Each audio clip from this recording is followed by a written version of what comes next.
Hello, thank you so much for joining me today. This is another interview session with WCBG, and today we have a very special guest. So please go ahead and introduce yourself and tell me a fun fact about you. Hi there, thank you for having me. So I'm Ben Dolic. I'm a singer, songwriter, producer, musician, a lot of things, but I just love making music most of all. And I'm 24 years old. I come from Slovenia but live in Switzerland. That's a fun fact. I speak like four different languages. And I don't know. I love to, I don't know, I taught myself how to play piano and guitar recently, so I'm just trying to work on that and trying to be the best version of myself. I love that so much, especially how you said you were teaching yourself how to play instruments. I feel like that's such a unique thing nowadays to like be able to have that sense of ear to be able to figure it out and go through and teach yourself. So that's really awesome. Thank you. You just mentioned that you're currently in Switzerland. So can you tell me a little bit about how things are there? Um, I think things are going pretty good here. I actually moved here like 5 years ago with my family. So, yeah, and then I've been like in abouts like sometimes in Germany, sometimes in London. I've been traveling so much a lot of times, but now I'm kind of based here. So, but I feel like it's really nice here. I love the people, I love the culture. It's a really nice country. It's small, but it's so beautiful. And also the fun fact is actually like Slovenia, so where I come from, is actually kind of smaller version of Switzerland, I would say, when it comes to landscape. So I'm connected to it pretty good.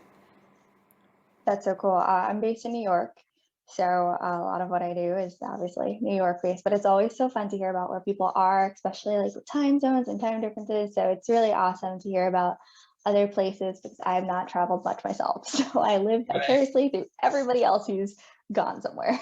You should try it. I know everyone says like gotta go experience Europe and other countries or even just the states themselves, but I haven't really had the opportunity yet. So I'm hoping to get there. Yeah, for sure. What's your favorite place that you've been to? Um, oh, there's so many places I've been to recently, but I would say maybe I've been to the Netherlands like I think 2 years ago as like a summer vacation, and I went around like kind of did a whole tour of the country, and I think we went to the sea, which kind of like I think it was Zandvoort, and it was like the most beautiful day with the most beautiful sunset. Um, just I don't know, it was so stunning, and it kind of really inspired me throughout the whole year then to kind of I don't know do music or something, but it was so beautiful. So I absolutely love that. I feel like it's like a picture perfect moment in time, which kind of leads to my next question. Personally, I feel like songs are little snapshots of time, and as a writer, something you write now might reflect on my life years from now, today, whenever. So, do you mind telling me a little bit about your latest song and how it kind of is a snapshot of your life in that moment? yeah, I mean that's a good thing what you just said. Like it's a snapshot. I usually don't like to write songs immediately on my emotions of how I feel at the moment. So this actually was a song. So "Kissing Her, Missing You" is the title of the song, and it's pretty self-explanatory. But it was like in a moment where I was actually moving from Slovenia to Switzerland, and at that point I left like my family, my best friends, and also my girlfriend at the time behind. It was a really tough choice, and I kind of found myself in kind of this lost area and trying to figure myself out and see where to go from there. And I kind of started experimenting, and I downloaded like dating apps, and I kind of went on a couple of dates, and I felt like every time I met somebody or I had something with somebody, I kind of compared them to my ex-girlfriend, and I couldn't get that out of my head. So no matter how good they were, no matter how good looking they were, I always found something, and therefore that's kind of gave me the feeling to write the song because I felt like I was kissing somebody but missing my ex. So it's a bit toxic, but I feel like it's really relatable because it's actually a pretty normal feeling to have. We're all human, so it's kind of hard to just forget something. No, yeah, totally. I love how you said that. And that's one thing I especially love about the songs you put out is how relatable they are. So like relatability is a big thing now in this day and age, and it's important to have that connection to not only a song but an artist themselves. So Yeah. I'm actually quite curious to know what is your favorite lyric from the song? Um, I think it's really hard to pinpoint exactly what that would be, but obviously I think the main one I would say is the title "Kissing Her, Missing You" is really it really goes like it's like straightforward, but it has a deeper meaning, I would say. Um, and I like the bridge a lot. You know, if I bought a house on the hills with a pool inside the lobby, would you find time to talk and take it all again? It's like a whole section, but it's really meaningful. I think like there's a lot of you can look into it a lot of in a lot of deeper ways, obviously, you know. But it's just kind of I guess um, trying to figure out if that person in any different moment would still kind of have something else with you. So there's like a moment of doubt actually in me reflecting, is that is that a good decision that I made, or should I go back to where it was? Obviously it was a good decision, but there's always something in your head still. Yeah.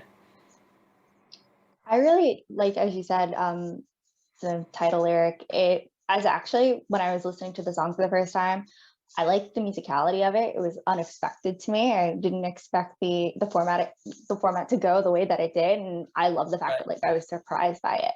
So, Right. how did the process go for writing the song and the production that went into it? Right. So this was actually the first song that I did with Gethin. So he produced the track and co-wrote it with me, and we did it like just at home, you know, through Zoom, and it was really fun. And we kind of worked literally from like morning to evening. We kind of got to know each other and just worked through it. But the fun thing is like the song actually didn't sound exactly how it does right now. There was a lot more of work and different sessions being put into it. I think the song was being worked like on through like four different countries or something. I was in England, then I was in Wales, then in Germany, Switzerland. So a lot more work than maybe like somebody would think about. But actually like the format of how it is and kind of the finished factor was actually I had a show last year when I released my other song Stuck in My Mind, and I had this TV show, and during the stay in the hotel actually we had this session, and I was literally like in a hotel room in like in my underpants, like really chill and just like finishing the song, and it was really fun because I just released a new song, and I kind of felt like, okay, this is the next one finally. This one feels really good, and I was really proud of myself. So that's kind of how it all went. I love the progression, as you mentioned, last song sticking in my head, and to now just to see the differences in the songs, but also the similarities in style. Like I feel like if I was listening to your music, I know it's you, which is always a good thing nowadays. Thank you. I feel like you have a very unique tone and message through your songs, which is like refreshing to hear. So I also would like to know a little bit more about the music video that you filmed for it and the storyline, how it corresponds to the lyrics and the process of creating the song itself. Yeah. I feel like I always love to be a part of the visuals because I just love cinematography. So I love to be part of music videos. I was part of all three of the ones that I have. I wrote the scripts for it and also like directed like the last two a bit.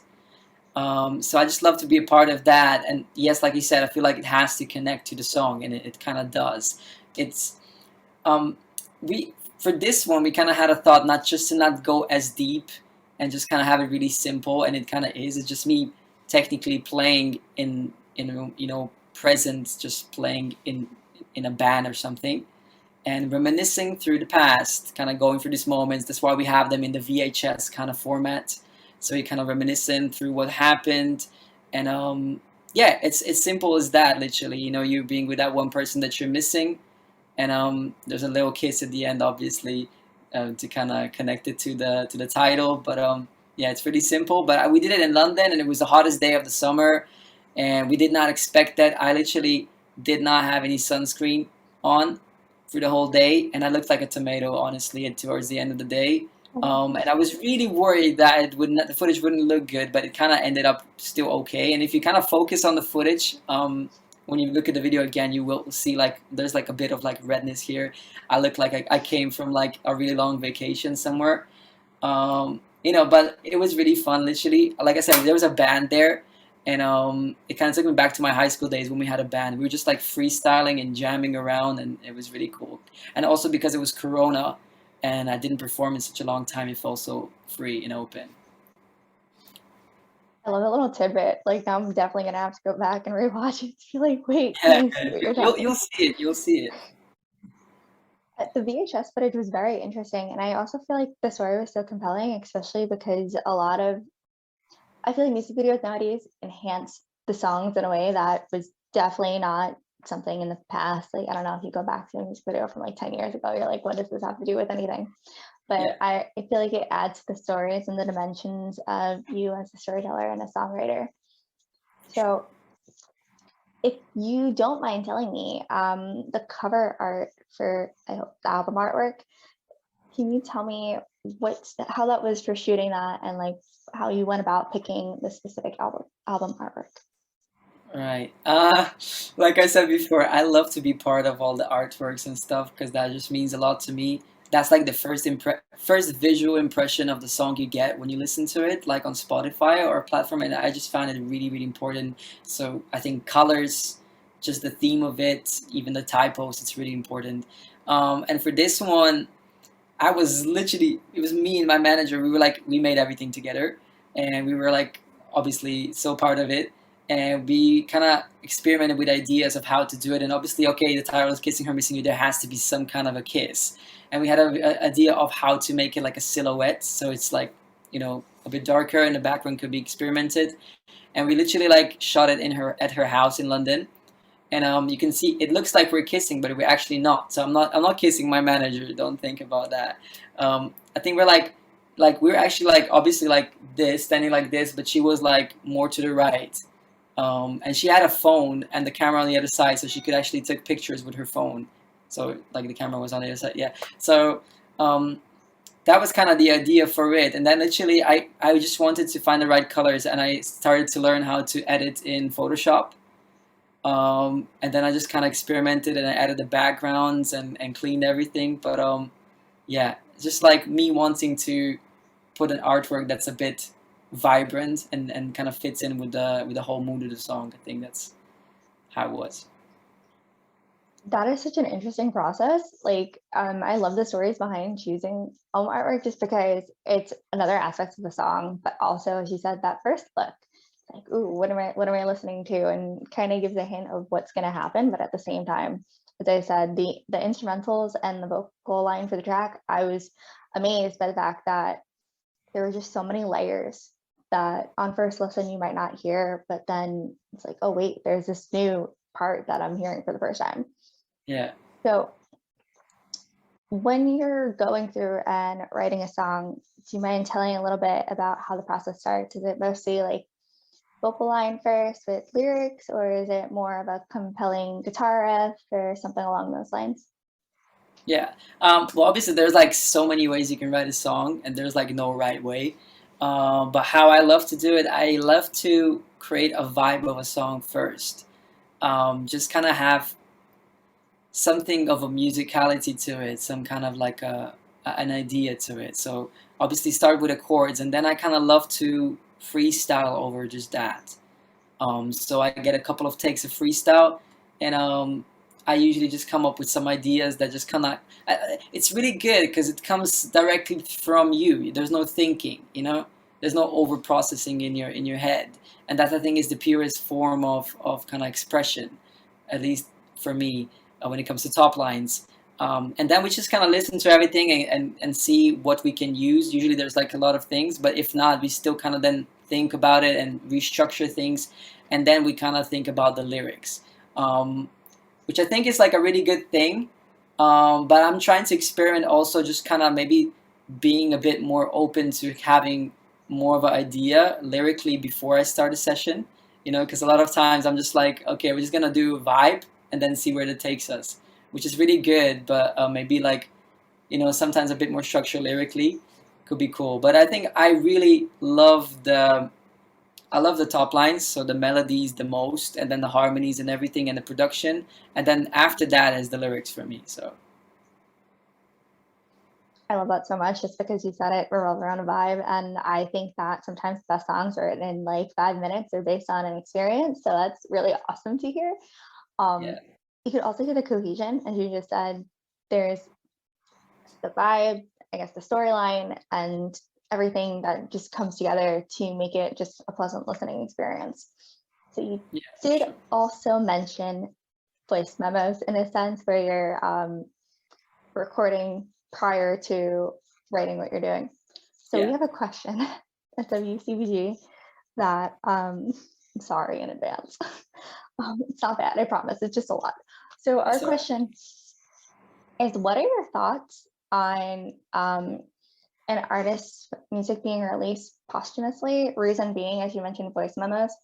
Like, how would you feel if somebody listened to your voice memos? If God forbid something happened to you, would you want them to be released to the world? Would you not? Or how do you think the situation affects a listener? I must say that I love this question just because like I would say two of my favorite artists died like recently. So and there's a big difference between how their estates release music.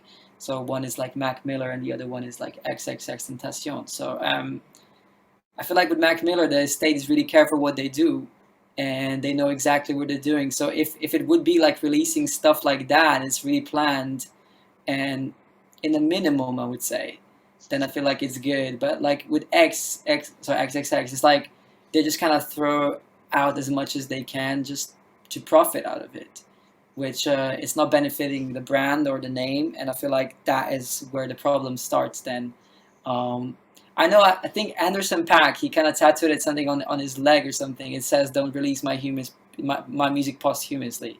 That's what it says. So obviously there's like different takes of everybody, but for me, I would say I don't know. I have like 100 demos ready, um, but obviously not all of them are ready, and I wouldn't want them to be released at all because if they're not ready how I want them to be, then they're not gonna be released unless it's like finished and that's it. Then it's getting released. So that's it.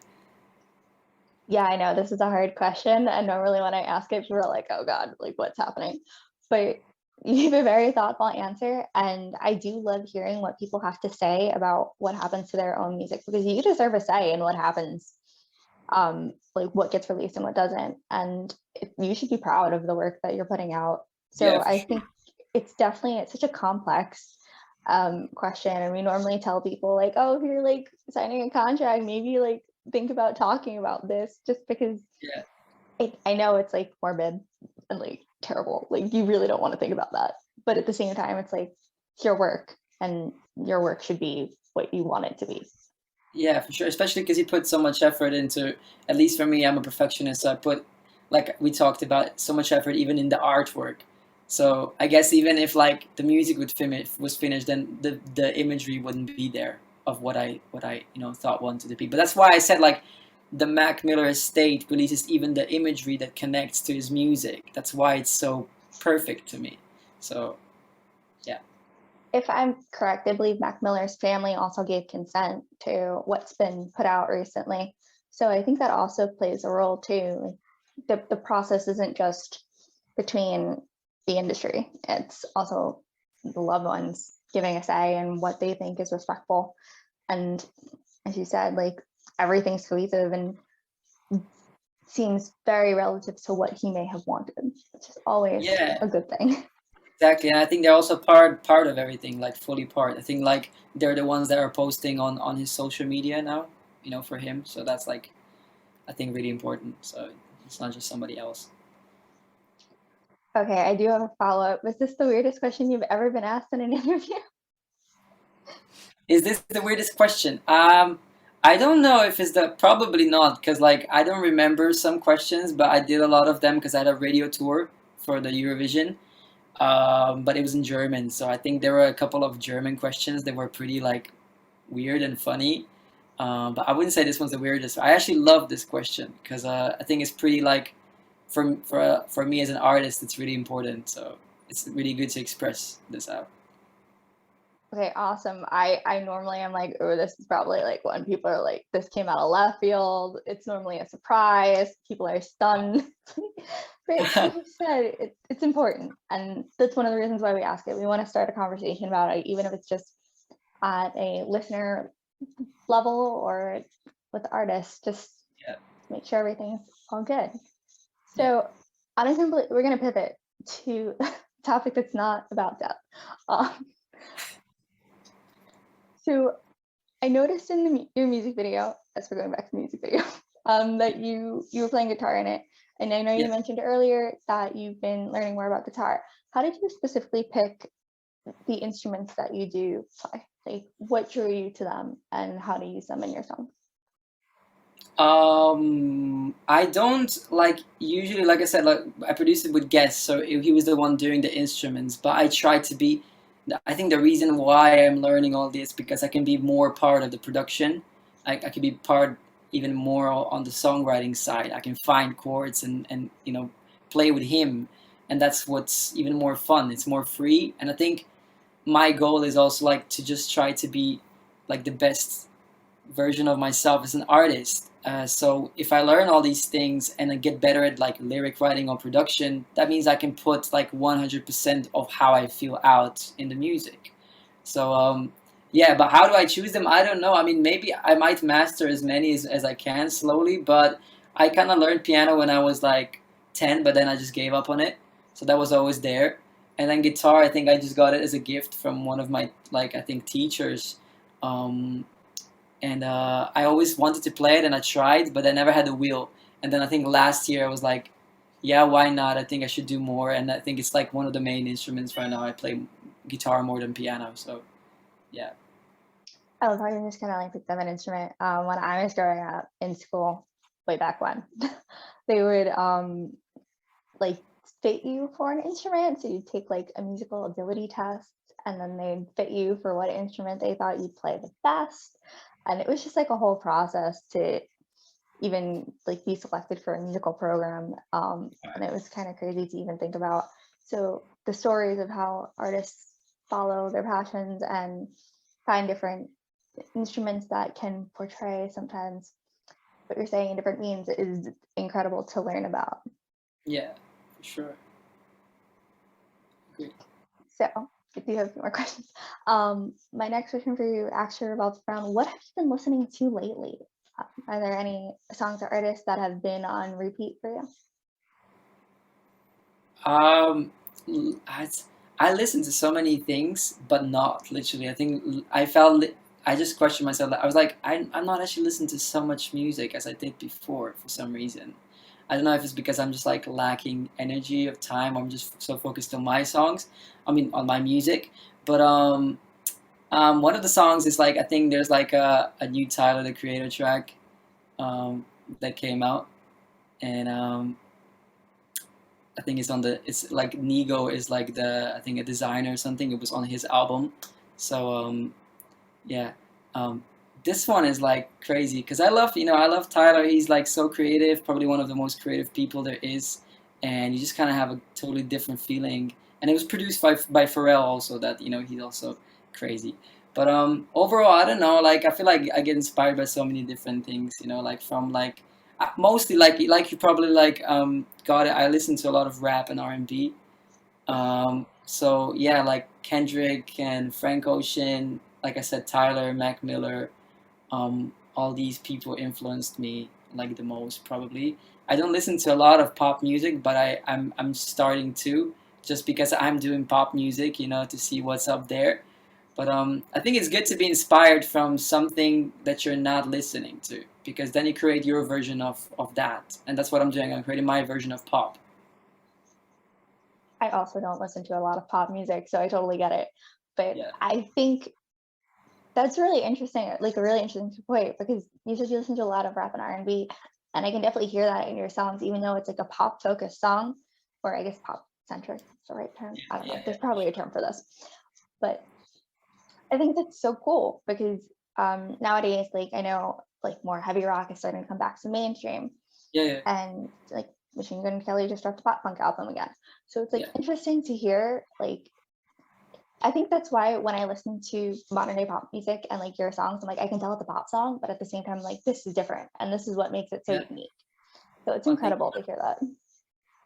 Thank you. I mean, I think like you said, there's like a lot of acoustic and organic elements coming back to pop music, which I love so much. And I think that you listen to Olivia Rodrigo and like Billie Eilish, and there's like a lot of, obviously there's like electronic instruments, but a lot of it is just like acoustic, Mhm. and that's, I think, bringing out back the emotion, I think, in people, because I think like when you hear something acoustic, it's a different feeling than when it's like coming from the computer, I guess. And also like in Kissing Her Missing You, there's a lot of organic elements, and I think that's where I'm trying to head also with my next projects and singles, just like organic and kind of, so you can really feel it, feel the music. 100%. Like sometimes I just want that like nitty gritty guitar. If I want to hear the imperfections sometimes in a song, and I know nowadays everything's very crisp and clear, which is also really Yeah, refreshing because then you hear all of the layers. So I feel like it's like it depends on the mood of the listener, and that's what makes music so great. no, it does, it does. Somebody said like, I think somebody wrote an email like about like doing an interview or something, and they said they really liked the song, and they said like, oh, this is like totally alternative pop, and I was like, oh, that's a cool phrase, because I never thought about it, alternative pop, and I think that fits really well actually with it, with kind of my style of music and what I'm doing. So I'm probably gonna start using that everywhere now. I normally like I think there's alt pop now and power pop. They're all very like interesting and like niche genres because no one Yeah, knows how to classify things anymore because there's a yeah, for million sure. genres. Yeah, yeah, yeah. Wait, on that note, can you describe your sound for me in 3 words? I would say it's honest, it's fun, and it's also, how would I say that? It's like, it's real. That's what I would say. Because like I would just say like, there's like always a contrast between the production, which is bright, and for me the theme of it, which is a bit darker, and that's kind of how I combine things together. I love that so much. Like that duality of a song. Because Yeah, sometimes when you're happy, you want to listen to like the upbeat instrumentals, but then like when you're sad, you're like, oh wait, the lyrics and the vocals are actually striking more yeah. than I thought they It's a were. song for both occasions. Yeah, Any occasion, any time of the yeah, day. yeah, yeah, yeah, yeah. Any occasion. Yeah. Okay, so I only have 2 more questions for you because I don't want to take too much of your time. Sorry. Um, I'm quite curious to know, are you allowed to tell us what is to come following the release of Kissing Her Missing You? For sure. I mean, I can't 100% like confirm anything, Of but course. I'm working on, like, the next song is already being finished, and it's, I can say that it's like being done with the same producer, so Gethin. Um, we have a lot of projects coming up, but I would say like my plan for this year is just to release as many songs as possible, so that by the end of the year I have enough of a repertoire, and I've built enough of a fan base for me to actually go and do a performance, do a gig, because I didn't do that in a long time. I never had an actual like my own show, and that'll be really fun. Even if I open up for somebody, I just don't have enough songs right now, so that's the goal. Build it, and then the year after, probably an EP, I would say. It's so exciting. And as you mentioned, touring with other people, and just in general, like getting on the road and performing for others. What is your ideal type of venue to perform at? I actually honestly like, although like I haven't released music for a long time. I've done so many performances even as a kid, and like from like the big 50K stadiums in like Turkey or something, to like arenas or whatever, to like TV shows. So it's hard to say, but I kind of like a venue that's a bit smaller. So maybe like, I don't know, only a couple of K, because I feel like there's like, every time I've been to a concert, I just felt like when it's smaller, you get like a bit of a more exclusive, or a bit of a more closer connection to the artist. So um, I know it's gonna be hard to keep it that way later on, but I feel like that's the best thing, and I'm just really excited to do it because I feel like that's the next thing that's coming. So yeah, I totally know what you mean. Like going to barrier at a smaller show, it's just like, oh wait, the artist is like right in front of me. And or even if you're in the back of the room, it's just that whole connection. And I feel like in a smaller venue, it's more intimate in a sense. Like yeah, yeah, they can see me and I can see them. exactly. Absolutely crazy. And I feel like nowadays with touring coming back, which is very, very exciting. I feel like I have so many tours coming up that I don't know how I'm going to make them all fit, but it's just incredible just to have live music again. Yeah, for sure. I mean, I don't know how it is in the States, but here it's been happening now for some time, so that's good. Um, Maybe in the States it's a bit more closed still, but I hope it gets, I hope just everything opens up as soon as possible. So Yeah, I do too. It would be nice, like actually go to a larger venue. And a lot of there are a lot of outdoor festivals now that I've not seen yeah, before. So I'm like, oh wow, we actually are doing festivals. Like they're back. This is cool. But yeah, I have not been to a festival since like Warped Tour. So we're no, talking like I've never been to a festival at all. I'm gonna be That's a, honest. that's a fun fact. That's a fun fact. Like I'm a lover of music, but I've never been to an actual like, there's so many big festivals. I never went. I went just like to actual, single concert just like from people, but not like an actual big experience. They're a lot. Yeah, I It's a know, lot. I know, I know.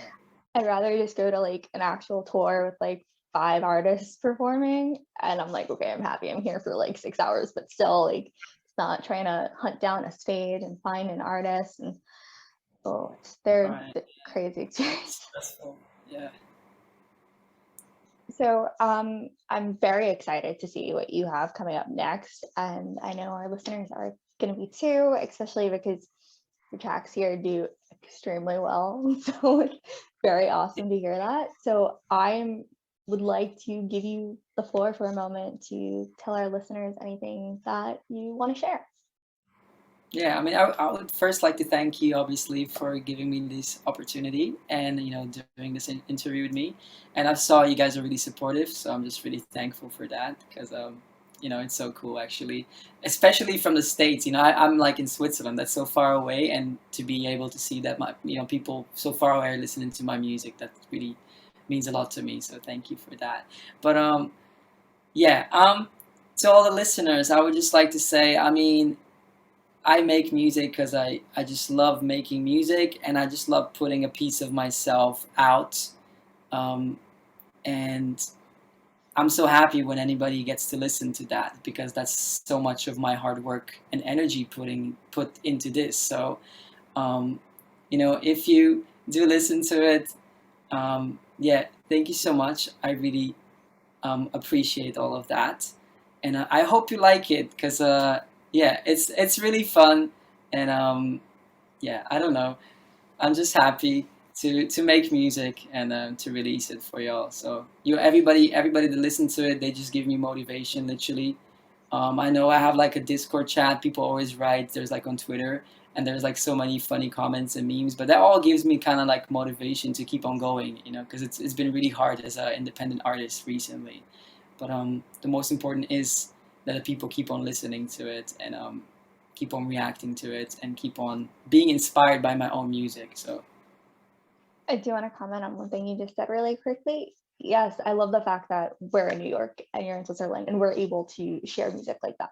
It's right, absolutely incredible. It's kind of like music transcends boundaries. So it's amazing to have that. And we were so lucky to find you just as an artist that we stumbled upon, and WCBG will always be here for you. So thank thank you. you Yeah. Oh, that's so nice. Thank you so much. I do appreciate that. Thank you. first. And again, thank you so much for taking time to speak with me and the WCBG, and cannot wait to see what you do next. For sure. Thank you so much. And again, I really appreciate it. And I hope you have a wonderful day. Yeah, I can't wait to see this interview. I know it's gonna be really funny looking back at it, but yeah, thank you. Of course.